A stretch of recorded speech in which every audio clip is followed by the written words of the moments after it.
না চাকরি না করলেও চলে, চাকরি না পাইলেও দুঃখ হওয়ার কথা না। ওইটা আসেনি কতটা আম ধরতে দেখো ছোটো গাছের মধ্যে। ও আমি যেন ধরছি ওখানে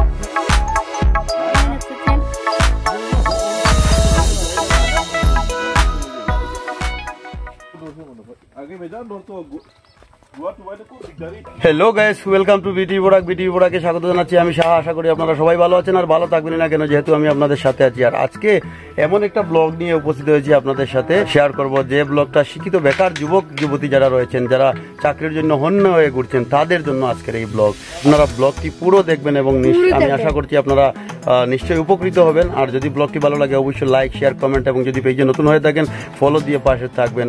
তাহলে আর দেরি না করে চলুন আমরা দেখে আসি কি আজকের সেই ব্লগ। এখানে দেখছেন আপনারা ব্রয়লার মুরগির বাচ্চা।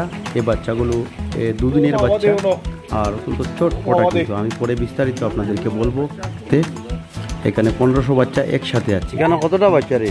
আর পরে আমি আপনাদেরকে বিস্তারিত বলবো কে করছে, কোথায় করছে এবং লাভালাভের পরিমাণ কত। আর ওই পাশেই একটা গোটারি অর্থাৎ ছাগলের ফার্ম একটা রয়েছে, ছাগলের ফার্ম। আর বিশাল আকার জুড়ে সেখানে একটা ফার্ম, পাহাড় ঘেঁষা, খুবই সুন্দর মনোরম দৃশ্য। এখানে অনুমানিক 50টা থেকে 60টা ছাগল দিয়ে ওই গোটারি ফার্মটা শুরু করা হয়েছে। আর পাশেই এখানে ছাগলের খাবার রাখা হয়েছে, একটা ঘর দেখতে পাচ্ছেন এখানে। এখন বোঝাই তোর তো বিশাল প্রজেক্টটা আমি উঠাইলাম, এদিকে ব্রয়লার, এদিকে ছাগল, প্রচুর ছাগল, বিশাল এরিয়া জুড়িয়ে যে এত ফার্মিং তোর। তো অনেক মানুষে বেকার যুবক যুবতী যারা খালি চাকরি খুঁজায়, এর উদ্দেশ্যে তুই কিতা কইবি? না চাকরি না করলেও চলে, চাকরি না পাইলেও দুঃখ হওয়ার কথা না। ব্যবসা করো, পরিশ্রম করো, তো ফল পাওয়া যায় আর কি। তুই যে ওই যে ব্রয়লার পাল্টি করস বা ছাগল করে নি, এটা করিয়া কিতা চাকরির সমতুল্য পাস না আর উফরিদি পাস?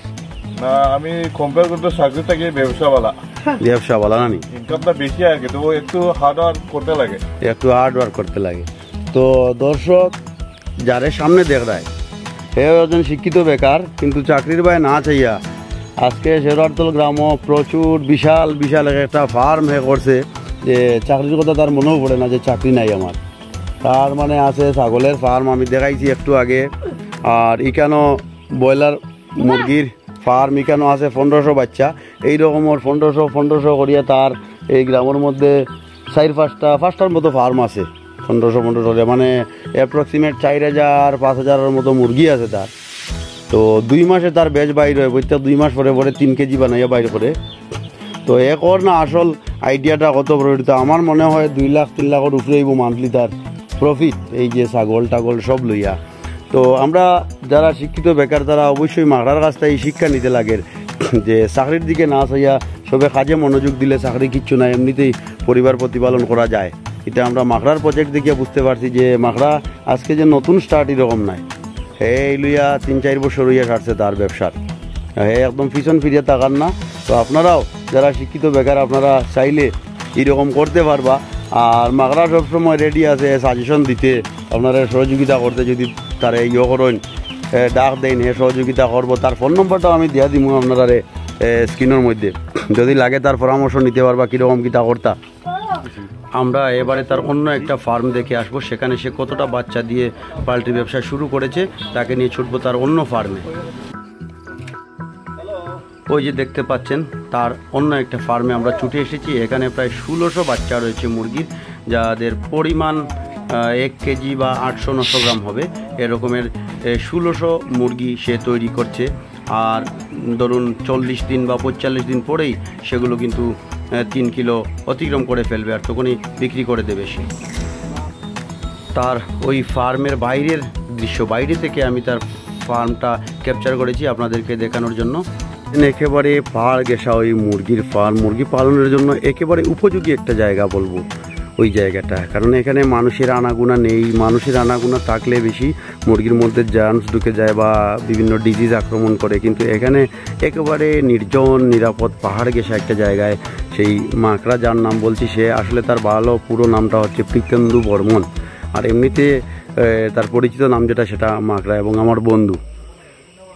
তো বন্ধু আগে একটা ফার্ম আপনাদেরকে দেখিয়েছি, এখানেও প্রায় 1500-র মতো পাল্ট্রি বাচ্চা তোলা রয়েছে, যার ওজন কেজি পরিমাণ হয়ে যাবে 700-800 কেজি এরকমের হয়ে যাবে, প্রায় 1500 তৈরি করে নিয়েছে। দর্শক, এতক্ষণ কিন্তু আপনাদের লাভালাভের জন্য অনেক কিছু ফার্মিংয়ের কথা আমি বলেছি। এবার কিন্তু সবগুলো ফার্ম আমি দেখে নিয়েছি। এবার কিন্তু ওই মাকড়া যে আমার বন্ধু, তার কিন্তু আনারস খুব মিষ্ট সুস্বাদু আনারস ধরেছে বাগানে, সেগুলো কিন্তু কিছুটা নেব। আর এখানে নিতে কিন্তু আমাকে কেউ বাধা দেবে না বা না করবে না, যা ইচ্ছা তাই আমি নিতে পারবো, কোনো অসুবিধে নেই। কারণ ওই গ্রামের প্রত্যেকটা ছেলে আমার বন্ধু এবং পরিচিত সবাই। এখানে কিছু আনারস কেটে আমরা তার উদাহরণের মধ্যে একটা আনারস টেস্ট করে নিচ্ছি যে মিষ্ট না মিঠা নিরি, কিন্তু খুবই সুস্বাদু আনারস। পাকবার আগে মিষ্টি, মানে পাকিলে কিতা হইব।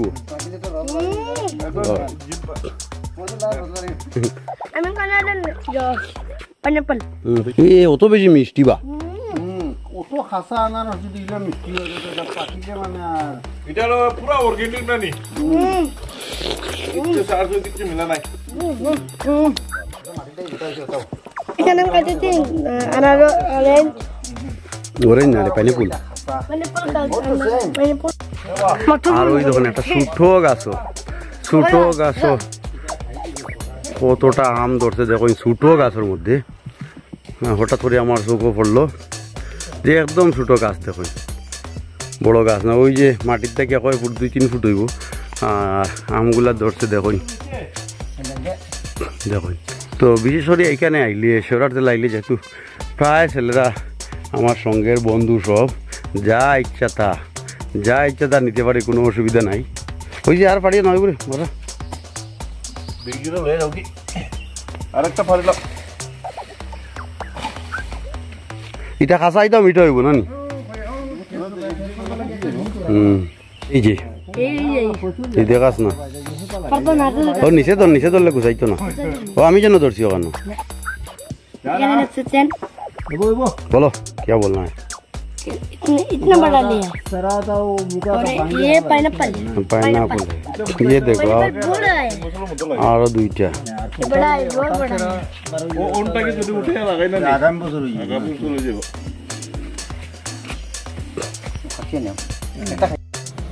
তো দর্শক, আজকে রবিবার, একটু ঘোরার দিন। আমরা আনারস নিয়েছি, ফার্ম দেখেছি ঘুরে ঘুরে, তারপর আনারস 5টা-6টা আনারস নিয়েছি, নিয়ে আস্তে আস্তে বাড়ির উদ্দেশ্যে রওনা হয়ে যাচ্ছি। ব্লগটি যদি ভালো লাগে অবশ্যই আপনারা লাইক, শেয়ার, কমেন্ট এবং পেজে নতুন হয়ে থাকলে ফলো দিয়ে পাশে থাকবেন। ধন্যবাদ।